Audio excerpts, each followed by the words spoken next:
Halo semuanya, Assalamualaikum warahmatullahi wabarakatuh. Bagaimana kabarnya untuk hari ini? Ibu selalu berharap kalian dalam keadaan sehat walafiat sehingga bisa mengikuti kelas melalui online hari ini ataupun melangsungkan pekerjaan kalian yang pasti sangat berat, tapi insya Allah pekerjaan tersebut akan menjadi berkah untuk kalian semua. Ibu selalu berharap demikian. Baik, pada kesempatan kali ini kita semua akan belajar tentang, sebelum ibu mau memperkenalkan diri, perkenalkan mungkin ada rekan-rekan yang belum mengenal ibu atau belum pernah mengikuti kelas ibu dan memang kebetulan ibu masih baru di PKB Masalam ini. Perkenalkan, nama ibu Yesita Sera. Nah, dan ibu tuh mengajar Indonesia, PKN dan juga Tarias. Nah, pada kesempatan kali ini atau di minggu ini kita akan belajar tentang materi PPKN, yaitu tentang pemuda penentu masa depan Indonesia, atau bisa berhubungan juga dengan Sumpah Pemuda.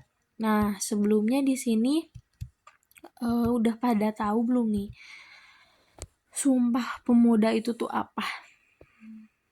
Ayo, udah pada tahu belum? Sebelum ibu slide PPT selanjutnya.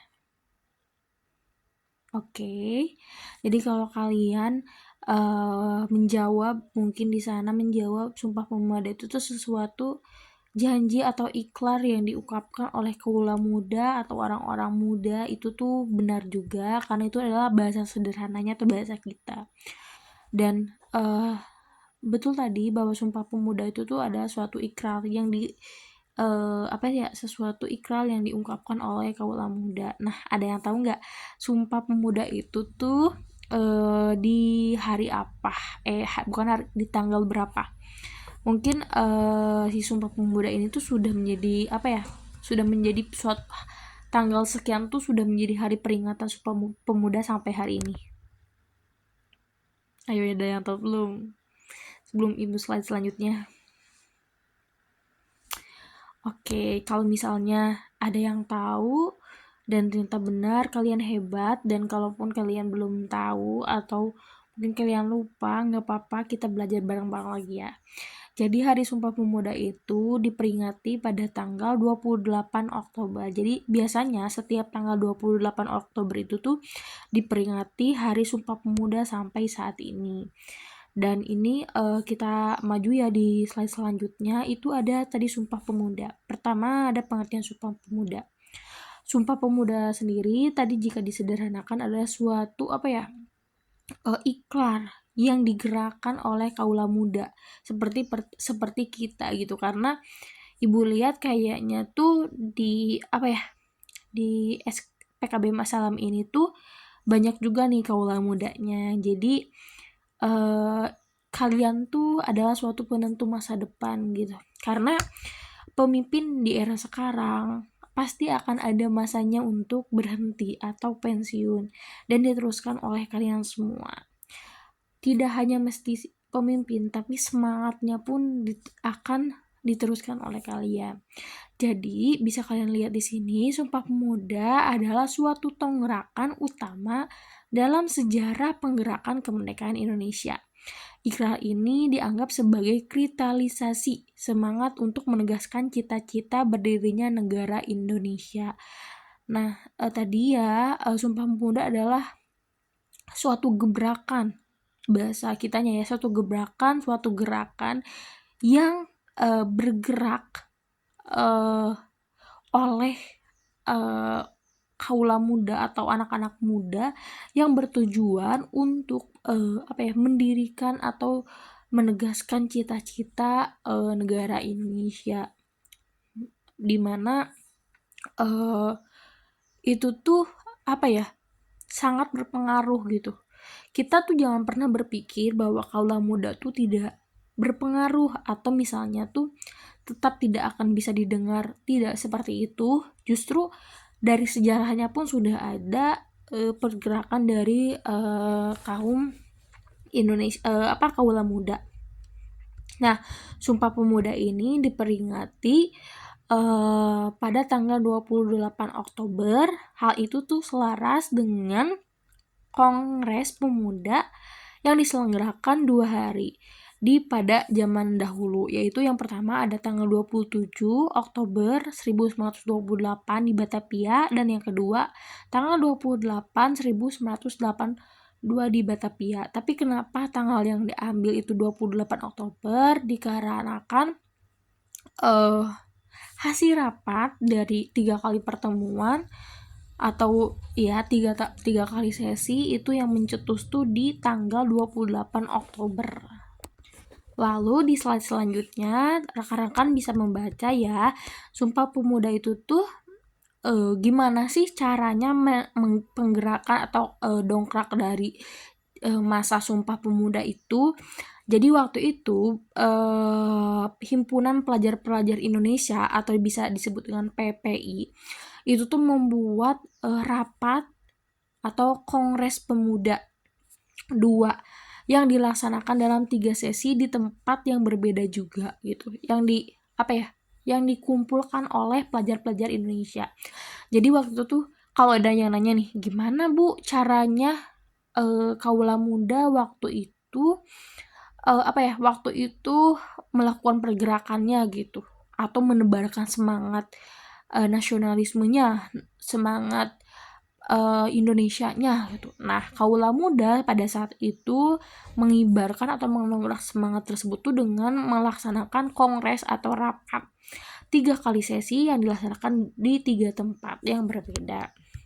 Kongres tersebut bahkan dihadiri oleh berbagai organisasi kepemudaan seperti Jong Java, Jong Batak, Jong Lebes, Jong Sumatera, Jong Islamieta, Jong Ambon, serta pengamat dari pemuda Tionghoa seperti Wei Hong, Zhou Lau, Jong Hok, dan lain sebagainya. Kalian bisa baca di sini. Jadi pada saat itu Kaula Muda mendongkrak semangatnya dengan membuat rapat yang diselenggarakan oleh Himpunan Pelajar Mahasiswa Indonesia yang dihadiri oleh berbagai organisasi pemuda yang tadi Ibu sebutkan, dan juga dilakukan pengamatan langsung oleh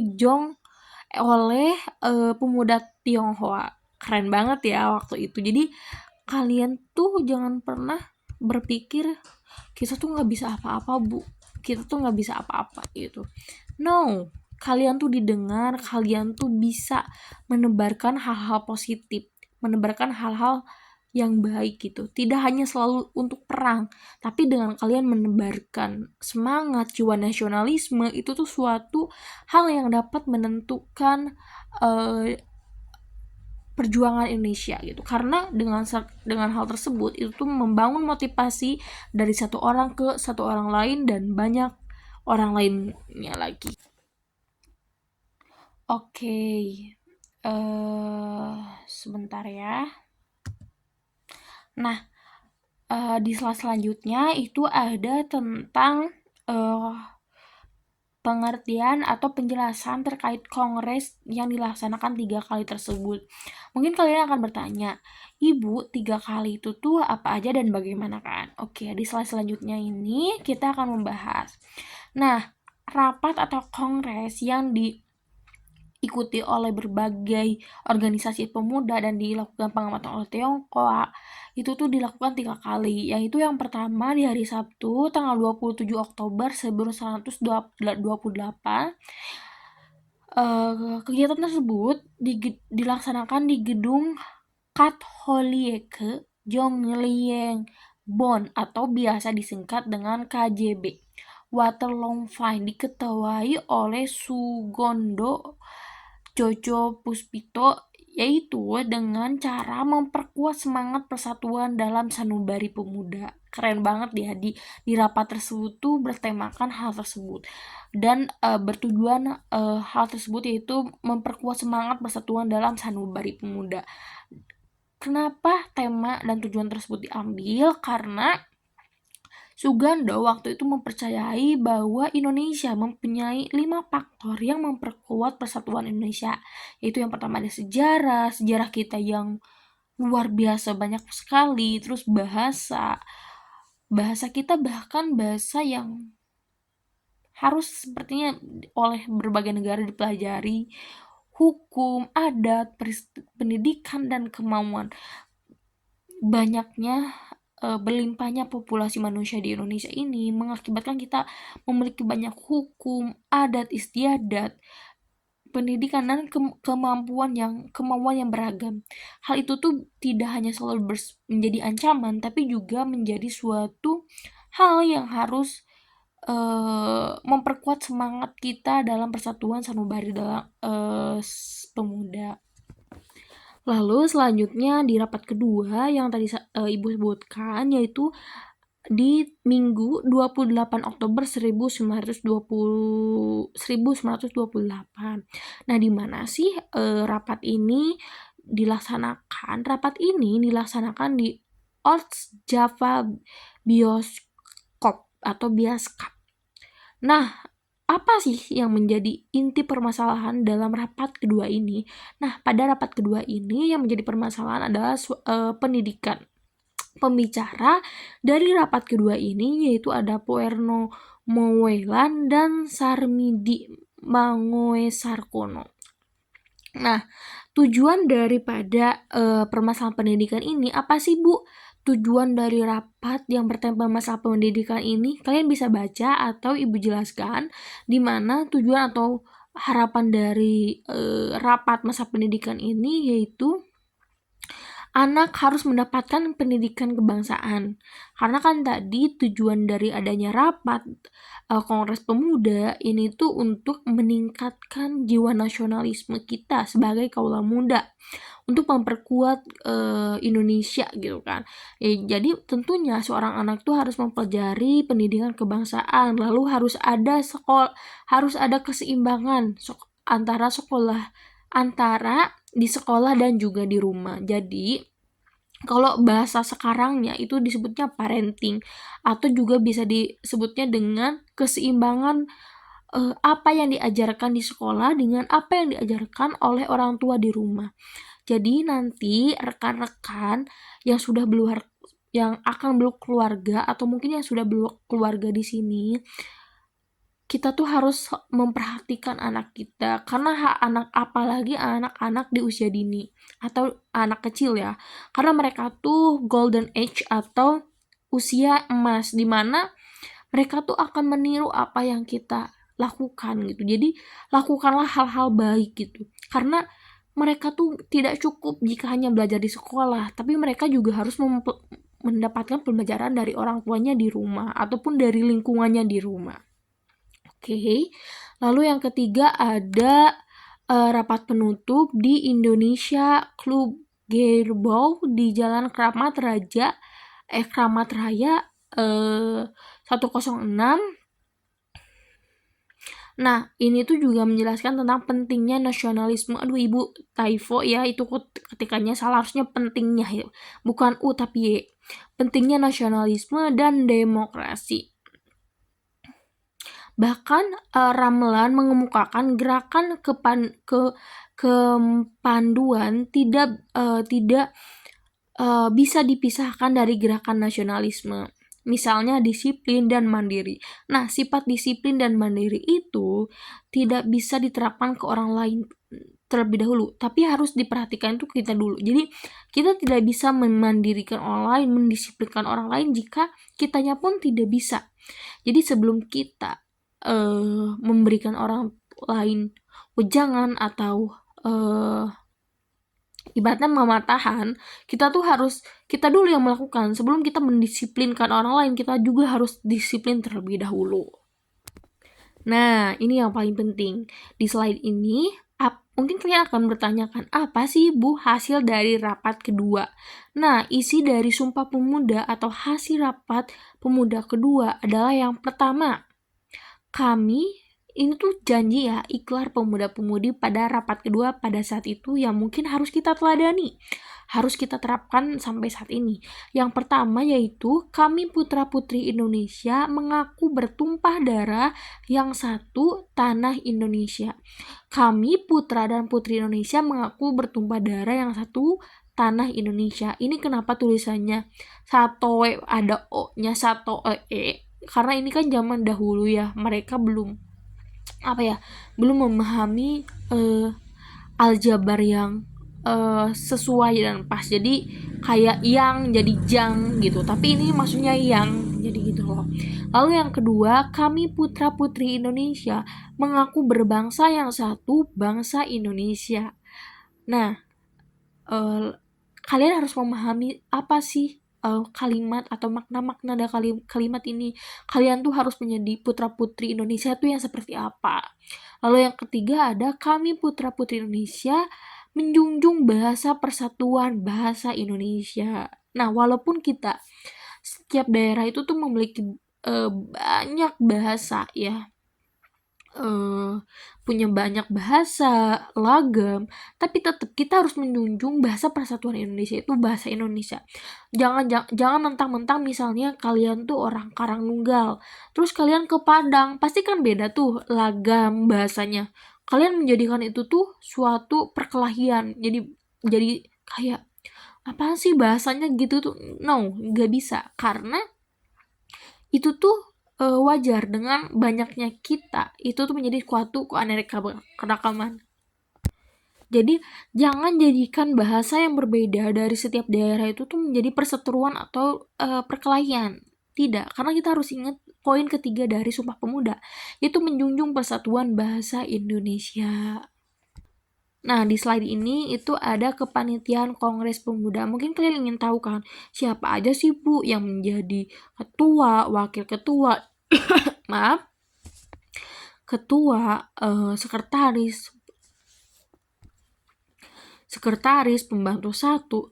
Kalian mungkin bisa baca langsung aja di sini. Ibu tidak akan menjelaskan karena biar kalian juga baca ya. Nah, tapi pembantu di sini tuh bukan pembantu yang di rumah jadi pembantu ya, tapi maksudnya tuh pembantu di sini tuh orang-orang yang membantu saat pelaksanaan kongres yang dilakukan selama 2 hari tersebut. Nah, lalu ada Sumpah Pemuda, tidak jauh berbeda ya, tapi baca ini yang aslinya tuh baca. Kalian harus belajar membaca. Lalu selanjutnya ada syair lagu nasional. Ayo, kalian pada apa enggak syair lagu nasional ini? Yang tanah airku kan terkenal selama hidupku, biarpun saya pergi jauh, tidak akan hilang dari kamu. Tanahku yang ku cintai, engkau ku hargai. Lanjutkan aja ya, ibu lagi batuk ya. Kalian harus hafal nih lagu ini. Nah, kalian pernah gak mendengar nih ada quotes atau kata-kata dari Insinyur Soekarno. Dia menyampaikan, beri saya 10 orang pemuda dan saya atau aku akan mampu memindahkan sebuah gunung, dan beri aku 100 orang pemuda maka akan dapat menggerakkan dunia. Jadi wejangan atau makna intisari dari yang disampaikan Insinyur Soekarno ini adalah kaula muda, orang pemuda tuh tidak bisa disepelekan. Mereka penggerak yang benar-benar penggerak suatu bangsa ataupun negara. Jadi kalian jangan ngerasa aduh saya masih muda, nggak bisa apa-apa. No, kalian tuh sangat kalian tuh sangat bermanfaat. Kalian tuh sangat didambakan dan ditunggu-tunggu oleh suatu negara gitu. Karena kalian tuh sekalinya melakukan pergerakan, gebrakan kalian tuh sangat luar biasa. Dan untuk kalian yang mungkin ngerasa, tapi saya udah gak muda lagi, gak apa-apa. Walaupun umur sudah tidak muda, tapi semangat tetap harus muda, oke? Nah, terakhir ada pertanyaan nggak dari yang Ibu sampaikan? Semoga kalian paham ya, dan Ibu mohon maaf jika masih ada kurang dalam menyampaikan, karena kan memang seefisien-efisiennya atau seefektif-efektifnya online tuh berbeda dengan online gitu loh. Tapi kalau kalian ada pertanyaan, kalian bisa sampaikan ke Ibu lewat grup ataupun PC atau Japri di WA ya. Dan terima kasih karena kalian telah mengikuti pembelajaran pada kesempatan kali ini. Semoga selalu diberikan kesehatan, dan Ibu berharap materi yang Ibu sampaikan bisa nerap lah ibaratnya, kalaupun nggak nerap dalam arti kayak bisa kalian implementasikan atau kalian gunakan gitu di kehidupan sehari-hari. Semangat, tetap semangat. Terima kasih untuk tetap memiliki keinginan untuk belajar. Kalian luar biasa, Ibu bangga kepada kalian. Assalamualaikum warahmatullahi wabarakatuh.